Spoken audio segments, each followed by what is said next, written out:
This is Hugh Meyer. Hope you're doing well. Remember, we are connecting entrepreneurs, thought leaders, and business experts to you, the small business owner and entrepreneur. Today, really excited to have my guest, Angel Ribo.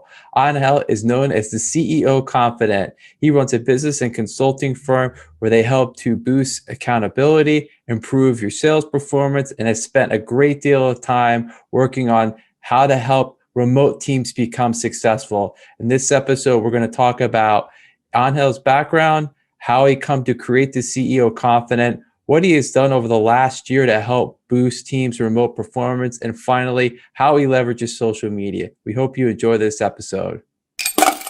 Angel, welcome to the Money Talks podcast. How you doing today? Thank you very much. Thank you for having me. I'm doing great. And thank you everybody who's listening to us. Yeah, it was, thank you for being here. You and I connected several months back. We were doing a kind of a LinkedIn marketing workshop, if you will. I appreciate your feedback. You know, your content is fabulous. And that's something we'll definitely want to talk a little bit about. So without further ado, maybe just give the audience a little bit about your background. Absolutely. So, of course, I mean, I live in Plano, Texas, which is north of Dallas. I've lived here for the last 10 years. Overall, I've lived like in eight different countries throughout my life. I'm originally from near Barcelona in Spain. And basically, I do two very distinct things in my life. One is with my business consulting company. Basically, we help both corporate CEOs and established entrepreneurs to bridge the gap globally for expansion and exposure as a way to generate or to accelerate the growth of their businesses. And I started to do that basically 5 years ago when I left corporate America. And at the same time, I started also my nonprofit. I'm actually one of the 3 co-founders. And what we do is we help underprivileged kids in Latin America become entrepreneurs using the local resources. So this is in a nutshell what my life is about. Unfortunately, for the last 14 months, I have not been able to travel much for obvious reasons. It's now April 2021. But we really can't wait to resume our activities in Latin America with the kids that so much needed. That's amazing. I definitely want to learn more about that and talk about that. Thank you. Thank you.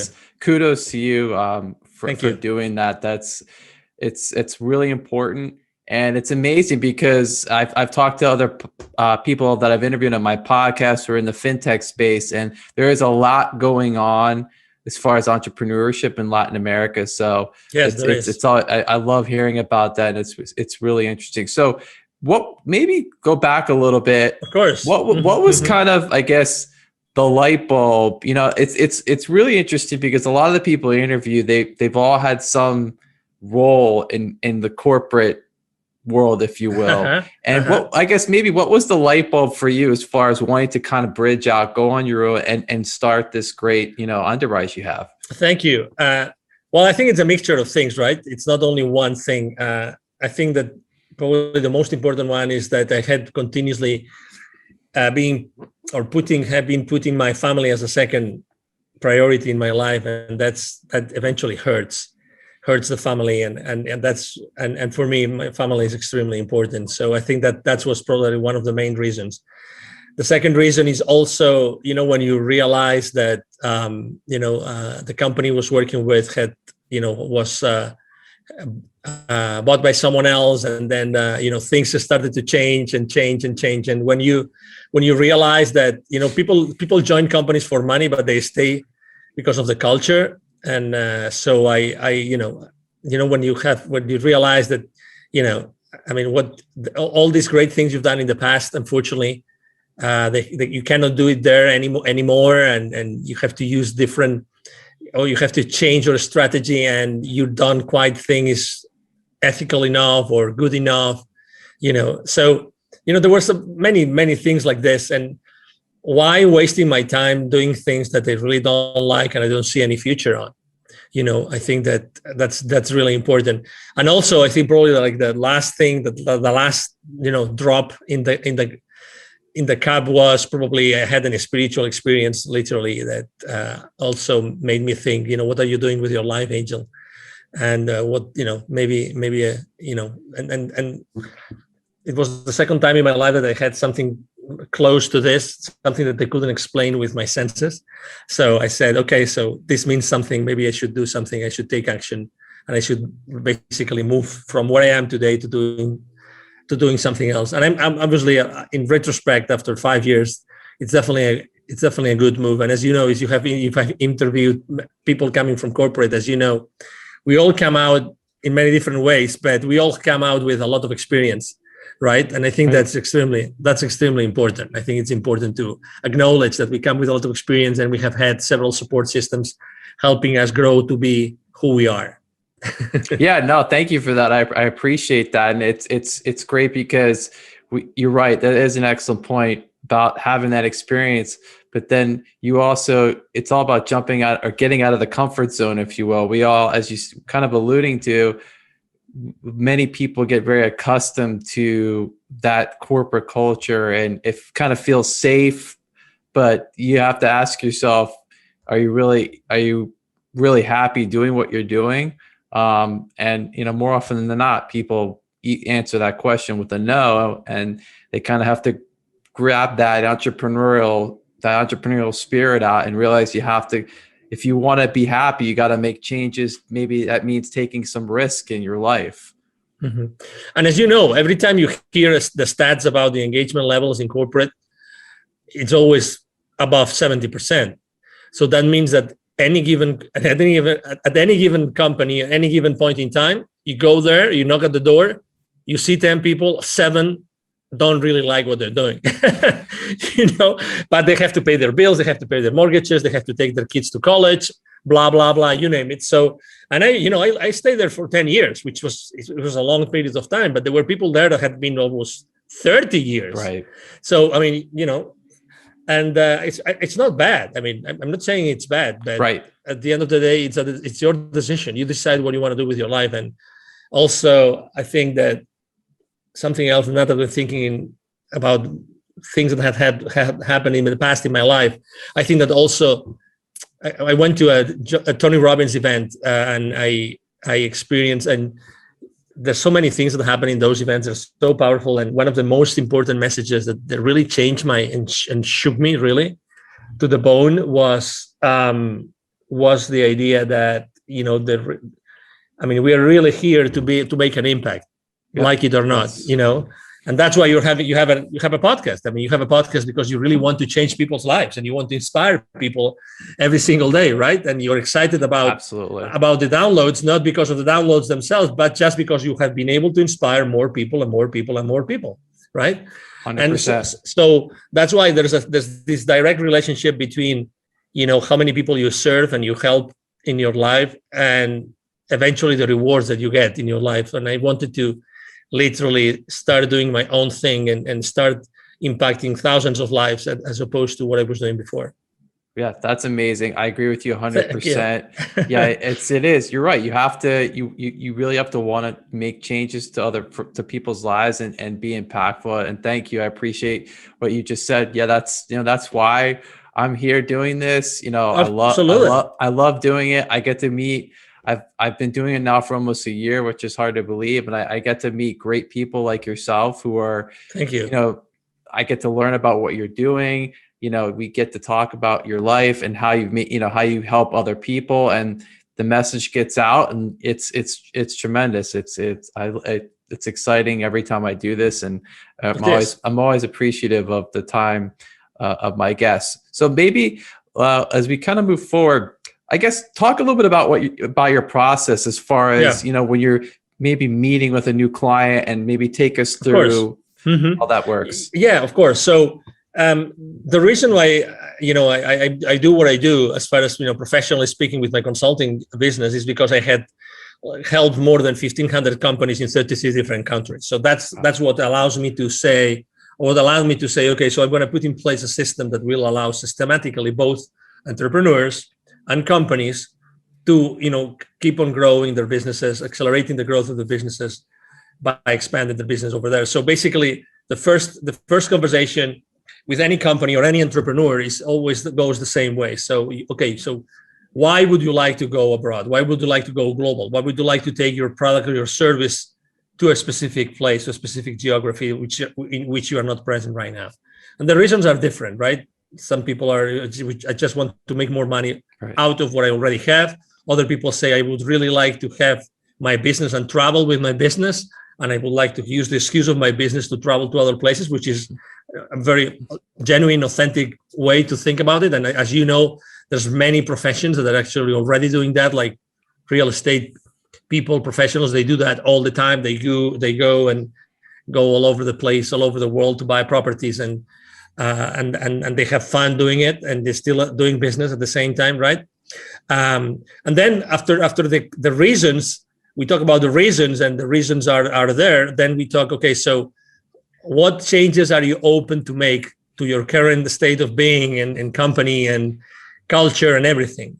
Because it's very easy to say, I want to do this, but what do you really want to change? That's why very often people ask me, how do you find your clients, or what's the perfect profile of your clients? Is there a particular industry that you like to work more with? And I said, no, there's not a particular industry. There's always a way in which I always ask these three questions. Do you really want to change as a leader? Do you really want to leave a legacy? And do you really want to change the world? I always ask the same three questions, because I just want to work with people that I really like to work with. I choose my clients, and I really want to work with people that really want to make a difference in this world. The same way I'm doing it every single day. I want them to do the same thing, and I would like to work with them and support them in doing that. And I think that is really important. Then we have a conversation about, do you have the resources? It's very important. I mean, going abroad is not just, or going global or international. It's not just, okay, I want to go, let's test the waters. You have to make a decision to do it, okay? There's several ways to do it. And you can, let's say there's several levels of, engagement, and you can go full in, and you can go maybe test the waters and find maybe some business partners and start, selling your products and services. It depends. Everybody's different, but you have to make sure that you're going to stay in that mode between 1 year, 1.5 years. Because if you only want to do it for a few months, it's not worth it. You don't need me. The same way a lot of entrepreneurs like us, they think that as they're already present online, they already have a global business. And that's not true, because it's the same as, and I see that every time I go with my foundation as well. I go to many different Latin American countries, and you would think every country we speak Spanish, so it's almost the same culture. It's not the same culture at all. So even if we speak English right now, only a few entrepreneurs out there, really have thought, okay, so is selling to the US the same as selling to Canada, the same as selling to Australia, the same as selling to the UK? And the easy answer would be, of course it is. They all speak English. It's not true. It's not true. And talk to any advertising company who's present globally. You have any friend working on a marketing department or on an advertising large corporation that they work globally? Ask that person, do you guys really take into consideration the different cultural realities in every single geography in which you advertise your products or services? Of course they do. Right. But we tend to think that things are simple, and things are no. It's the same thing. It's not the same thing. So if they have the resources, they really want to do it, they're really open to change the status quo, then probably typically it's a go. Typically it's a go. And then, we decide, we discuss the details. What's the best time frame? How are we going to adapt your products and services to the new market? How are we going to find the right partners for you? Do you want to set up a specific distribution channel? Do you want to go there, or do you want to tap onto the door of, or knock on the door of the top 5 clients of a particular industry, which are good for you, good fit for your products and services? It's more like a qualification set of questions that allow my team and I to see exactly what we can do for that particular company. That was tremendous. Thank you for that. I really enjoyed all of it, but especially the first part, because you're very specific as to, you were talking about the 3 questions that you ask, very specific. And it's important it's 2 many reasons, but one, as the entrepreneur, as the business owner, it's important that you're, distinguishing yourself, and that really is really speaking to your value proposition as far as, this is what we're trying to find out. If you can answer these questions, I can help you. If you can't, we probably can't work together. And that's important, that you've created this niche, and, you're able to have these questions and get them answered. So I think that's really important. And then what you were just talking about, as far as, understanding, you have a great understanding of the cultural differences, because in this day and age, like you said, everyone wants to go global, right? And if to your credit and to your point, it isn't that simple, just because, these languages are spoken in so many countries. If there's one thing I learned from business school, it's the culture. So I distinctly remember these conversations having with one of the professors about how different it is to do business in these other countries, whether it's in the Far East or Latin America. It's not the same. You have to understand the cultures. And that's really important that you help people realize this right at the start. Exactly. And that's why, after so many years, 20 plus years working in 33 countries, with all the network of potential partners of my future clients that I have developed, how important it is for you that you are going to, let's say, disembark on a particular country and you already have a trustworthy partner, right, that you can start working together.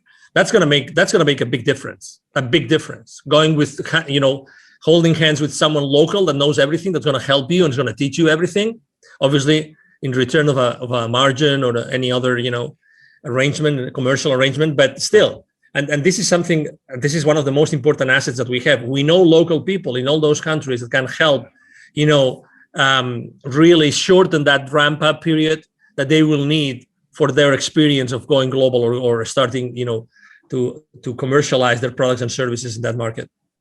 Yeah, 100%. Have you found, obviously we all like to forget all the events that occurred last year. They were, clearly awful, very difficult, no matter where you were in the world.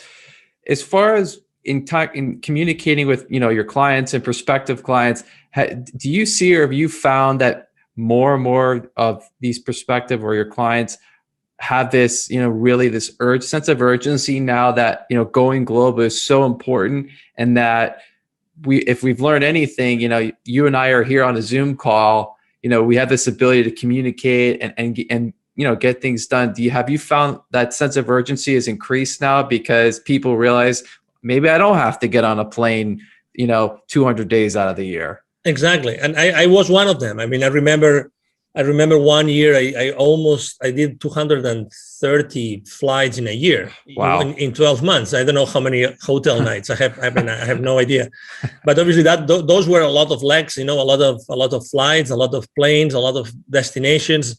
So to your point, absolutely, because the people are realizing that, the market conditions have changed.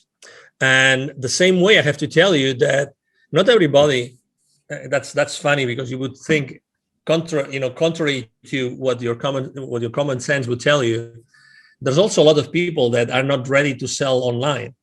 So again, having those, I couldn't agree more with you. Right now, companies are really wanting and needing to go global, and accelerate the growth of their businesses more than before. They want to make the most of their services and products, and they don't know exactly how to do it. And that's why having local partners that have already proven, that they have already been successful in whatever they have done before, I think it's extremely important. So things are changing. The other day, I was having a conversation with a medical devices company. I was having a conversation with he was the SVP, I think, the SVP of that company, $700 million revenue. Okay, so decent company. And he was complaining about the fact that he had lost, in the last 12 months, he had lost probably 3 or 4 of his top salespeople because they were not comfortable selling online. Interesting, exactly. Very interesting. So if they couldn't shake the hands of the people, they couldn't see them face to face and sit on the same table and then go have, grab lunch or whatever. Right. They couldn't keep on closing those multi-million-dollar deals. Isn't it amazing? So obviously the company, what the company is doing is providing them with, online training once a week on how to sell, how to be fully present, how to do the most of this kind of interactions that you and I are having, right? How do you have to conduct yourself? Where do you have to look? What kind of conversations? What do you have to show? What you're going to show? Right. How does it have to be designed? Everything has changed. And I have to tell you also, I'm really blessed that I'm in Texas. As you know, Texas is one of the most open states in the union. I mean, we've been fully open since March. Right. All the stats are going down and down and down, every single day. But I have to tell you also that for the last 12 to 14 months, I never stopped having face-to-face meetings, ever. I had lots of coffees in coffee shops, and instead of restaurants, coffees in coffee shops, maybe short coffees, right, maybe outside in the patio, whatever, with a lot of, C-level executives here, no matter what. So that's what life is about. I mean, to be honest, you're a human being, and we have to really, everybody feels differently about what's going on in the world, but life continues. Right. And executives still have to hit certain, revenue levels and hit certain profit levels and cash flow levels, hopefully, so they can keep on growing their businesses and providing, obviously, all the employment positions and that they're offering so far.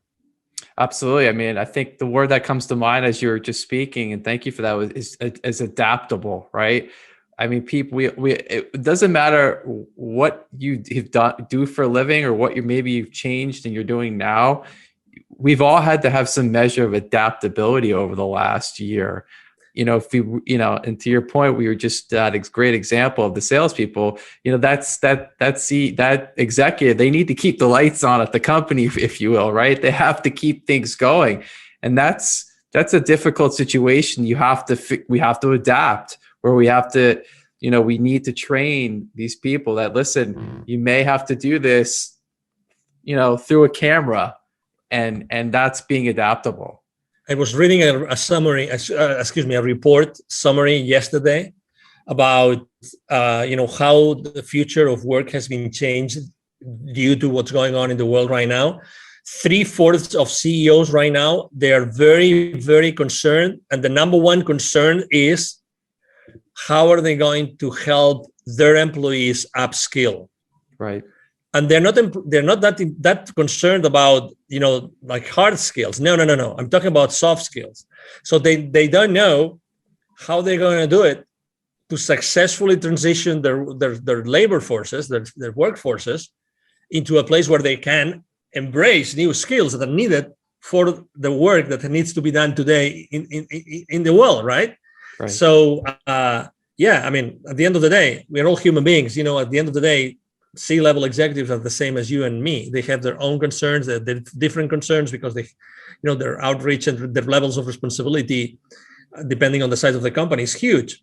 But at the end of the day, they're dealing with people, and concerns related to people. Will my employees be still engaged? What do I have to do now differently compared to before, so that they keep being engaged? How do I keep them accountable? How can I have, all those questions are being asked and are not easy. I mean, in only 12, 14 months, let's say 14 months now, it's April 2021 right now, not everybody has been able to really adapt to the new situation yet. And I think that the organizations that have provided have taken the opportunity for the last few months, right, to train their workforce, are going to be the most successful ones in the future. But 100%. you can't wait. It's not like, you have like X company name, university already developed, and you have lots of courses inside. That's not the answer. The answer is, how do you make sure that you have really, really, really, engaging, multisensorial, really engaging training opportunities that every single employee is really using to keep the company afloat and to really set a strong foundation. Things are changing all the time, and people don't see that. Again, and the world of training has also changed, and it will keep on changing. And as you know, we live in a world we are being distracted all the time. We carry these smartphones, which make us, obviously, they not make us smarter, as you know, right? So they do everything but keeping us smart, right? Agreed. It's funny. I don't know if you've seen it. I forgot the name of the company. I would say the name of the company if I remembered it. There's a company that just launched a new flip phone,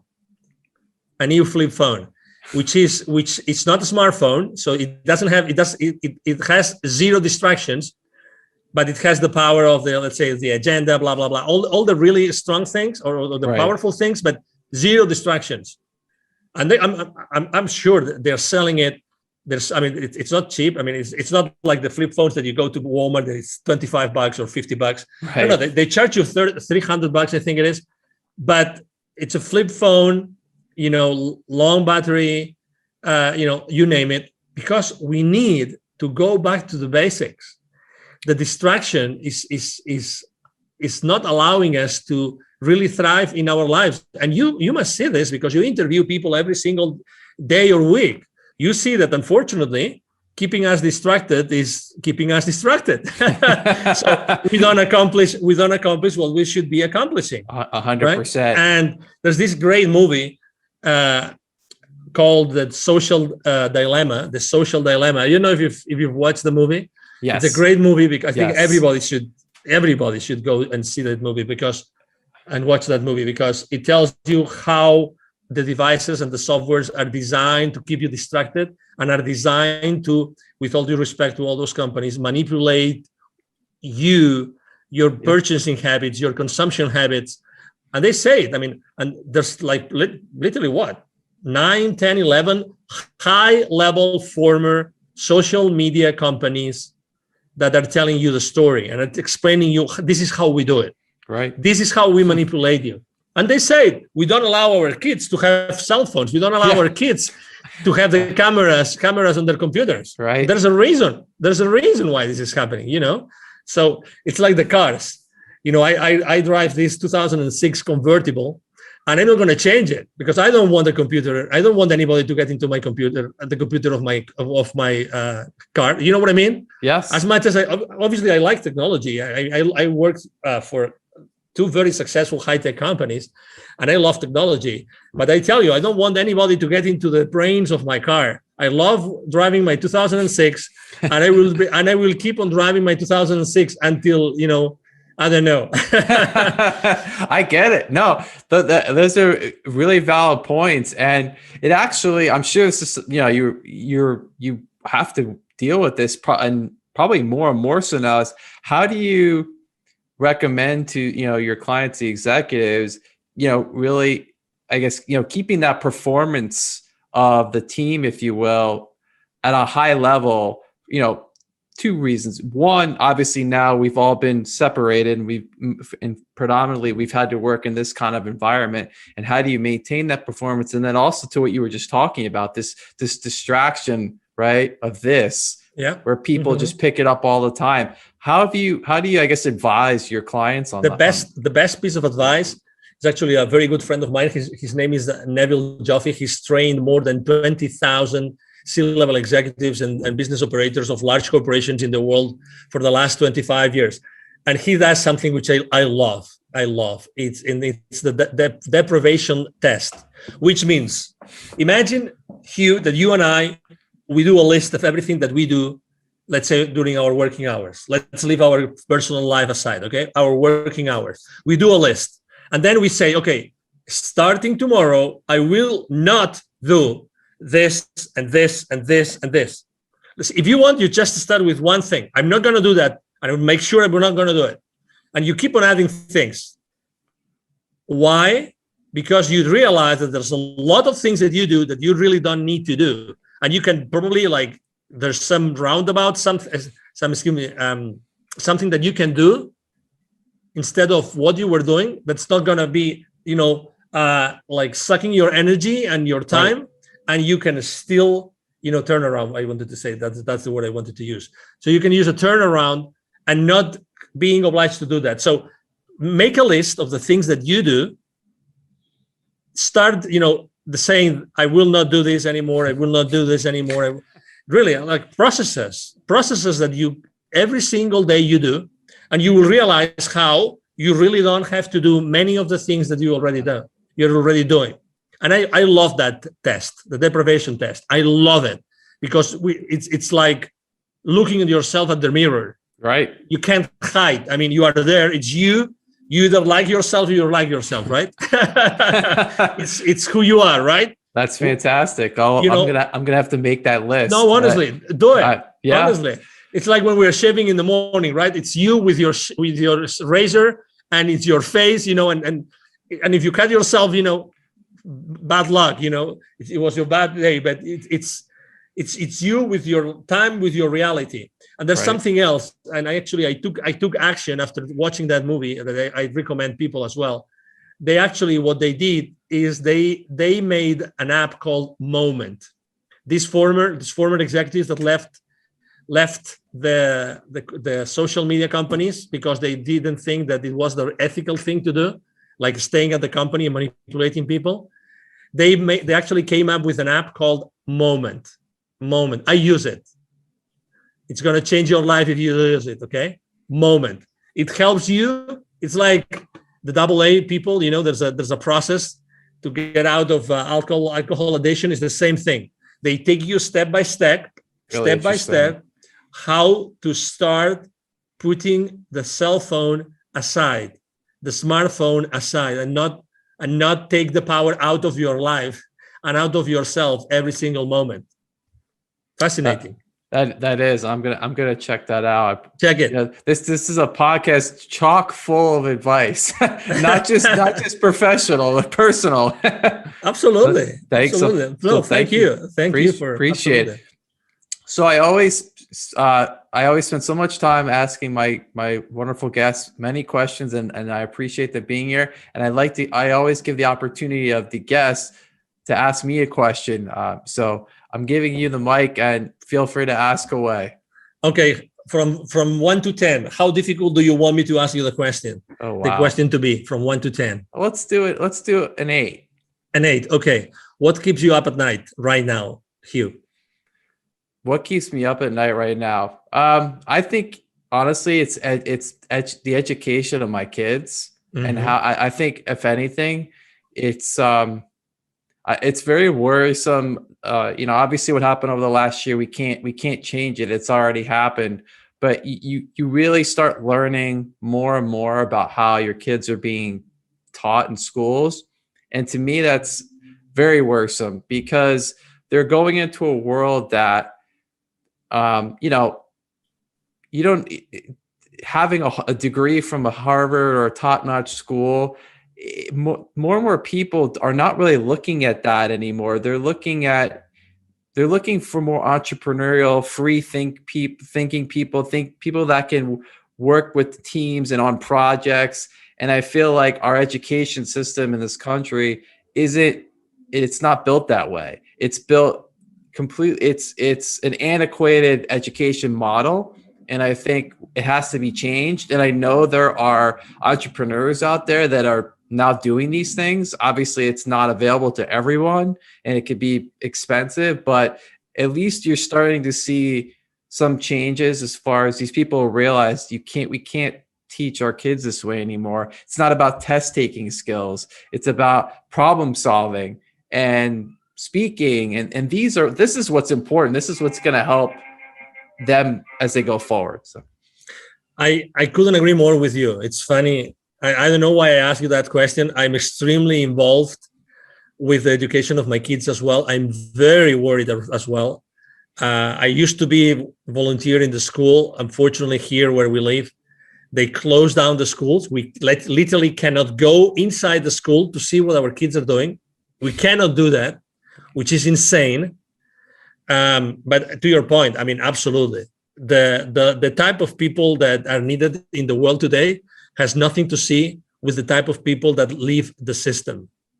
And absolutely, to your point. And obviously for the last 14 months, what has happened inside the schools, unfortunately hasn't helped the kids to be smarter, brighter, feel more loved, feel more cared for, or even have a better mental health. Agreed. I mean, you talk to the therapist, talk to the counselors, and you will know. You will see. I mean, unfortunately. So thank you for answering the question. Thank you. I appreciate that question. Thank you. It's something. It's funny because I'm actually going to have in the next couple of weeks. I'm going to have a founder of a startup education company. So more to come on that subject. Awesome. Yeah. Please. Keep on bringing people that knows exactly what's lacking today and what we can do to bring, to use all these amazing talents and gifts that our kids come to this world with. Oh my God.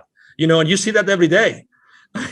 It's as father, you see that. I mean, these kids are asking you questions that, oh my God, and what a blessing. The thing is, how do we keep this balance, right? Between educating them and giving them the boundaries, and at the same time, allowing them to be who they really are, right? 100%. Yeah. So anyway, thank you. I'm having chills again. So thank you. Yeah, no, thank you for that great question.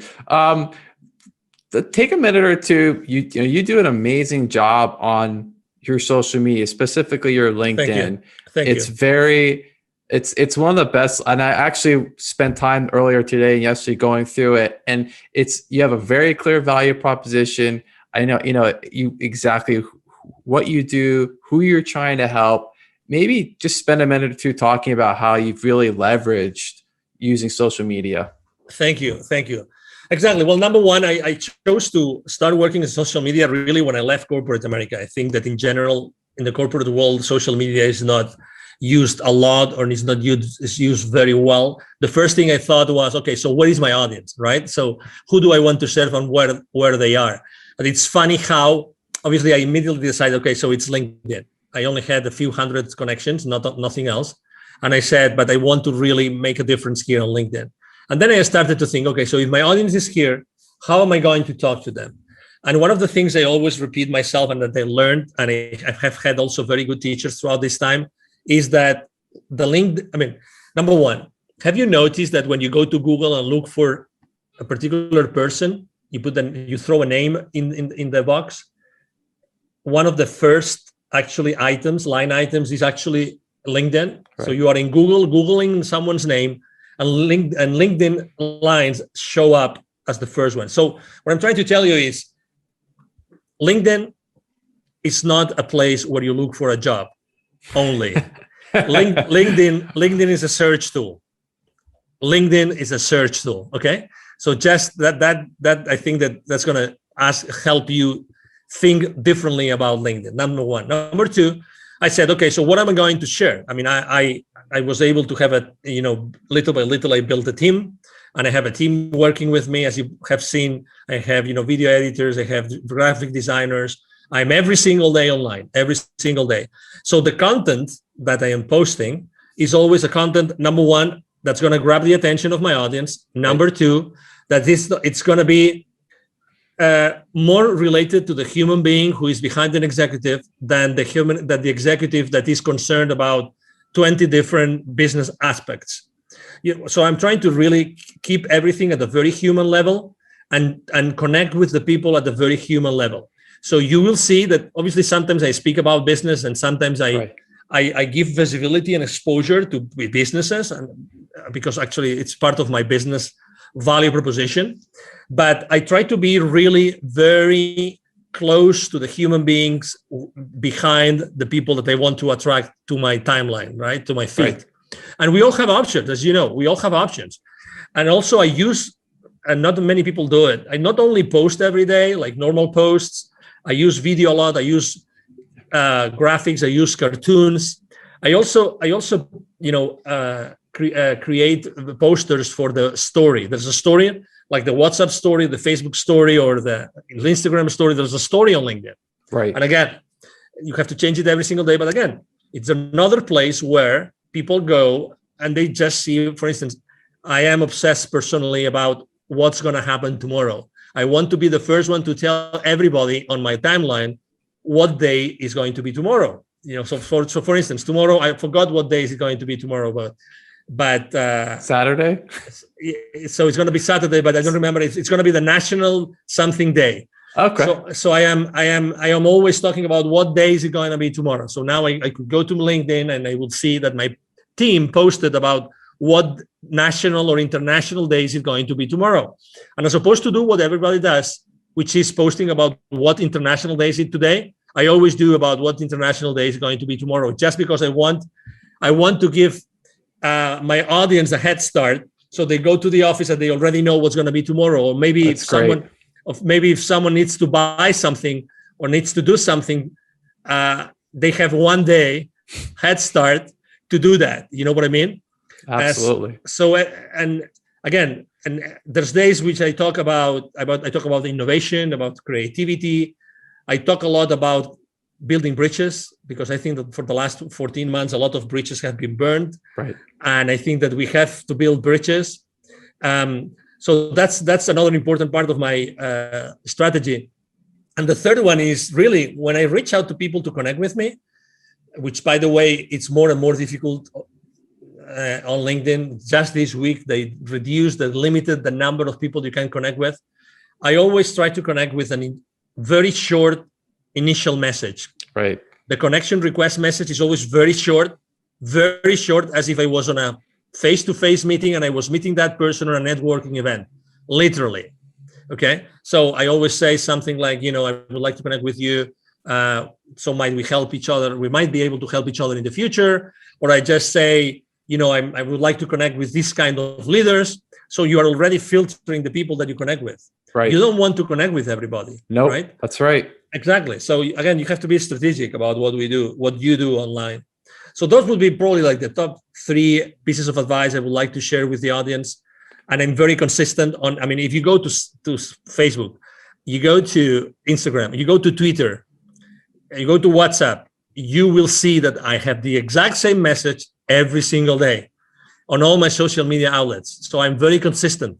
So everybody looking for me, or everybody that's going to find me, they will see that I have the same message in all my platforms. I think that consistency is also very, very important. Absolutely. Huge. 100%. Well, and I always conclude my episodes with pieces of actionable advice, and you've outdone yourself and done a great job here. I appreciate you doing that.